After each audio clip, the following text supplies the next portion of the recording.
desperate again. You know how I know? Because when you get desperate, you divide and distract. And that's what you did today. I read in the Liberal pamphlet, the Toronto Star, that you claim the reason you're so unpopular with Canadians is because Canadians are racist.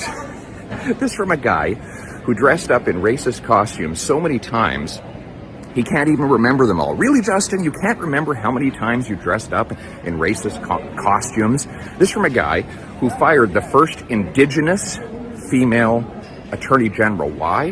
Because she refused to help you get your corporate friends off of criminal charges after they stole $100 million from Africa's poorest people. This from a guy whose own MPs, Liberal MPs, Justin, said that you mistreated them so badly that they actually had to leave caucus. That's your ugly, racist past. You're in no position to be calling anyone else racist, but we know why you're doing it. You want to distract. You want people to be afraid.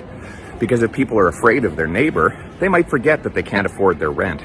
If they're afraid of their fellow Canadians, they might forget that under your watch we have 40-year highs in inflation. People can't afford to eat, that there are 1.5 million people going to food banks every single month, that food banks have had people ask them for help in committing suicide because life has become so miserable under your watch, that you want people to forget, to be fearful so that they forget that crime has gone up. So what have you done?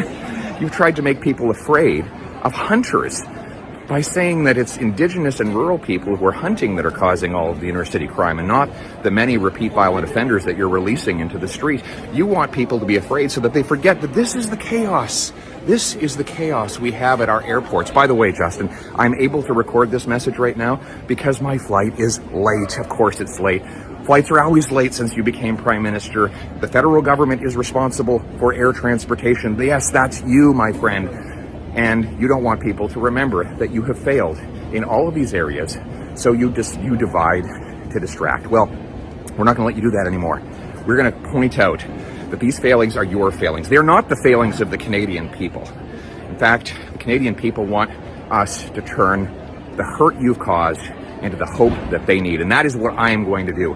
We're going to make this a country that rewards work again, where the dollar has purchasing power, where planes actually take off on time, and where our streets are safe. That is the hope that is going to unify us, and unity is what we need. Instead of your divide and distract, we will unite for hope. Now, I got a plane to catch.